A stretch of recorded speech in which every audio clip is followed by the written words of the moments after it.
Right, well, it all started in late November 1962 with my partner Bernard Field, and we had an office in the Close in Norwich, and we had a request to arrange a meeting at the office with Frank Thistlewaite, going to be the Vice-Chancellor, Lord Mackintosh, the Chancellor, Dennis Lasden, the architect, and Mr. Corey Dixon, who had already been appointed, I think, as the Estates Officer. And they came to our office this morning. I can well remember sitting there and hearing that they wanted us to take over the design of the village to get the university off the ground by the beginning of October 1963. And it was then, as I say, late in 62. So we immediately said we would take it on. I was to be the partner in charge because my partner Bernard Field actually was already dealing with York University and getting them off the ground.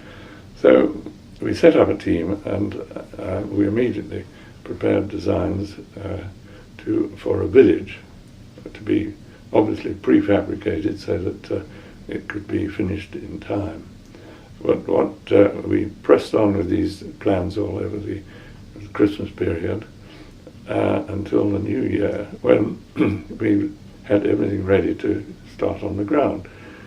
And of course it so happened that it was one of the worst winters we'd ever had, where the ground froze 3 feet deep and made it extremely difficult to get equipment to strip the top off to put the platforms in for all these prefabricated buildings. So it was a very difficult job because this freeze-up went on for about 8 weeks, right through kind of January, February and into March. And it was very worrying as to whether we could be finished on time. But however, we were lucky to have a good team of people. We had the two largest builders, Carter's and Bush's, who joined forces to take on the erection of the platforms and the concreting work. We had good quantities of air in Jack Stockings, who obtained for us a good quote from Medway Building, who produced the prefabricated building. And so we were able to, with some difficulty, make a start on the site, even while the freeze-up was on.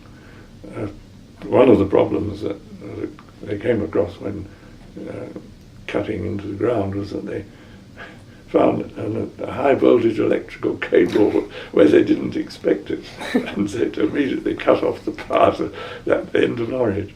But they managed somehow to get over that. And the ground was so hard that they broke a bulldozer blade on trying to level it off. It was really the worst possible time to start building, but it had to be done.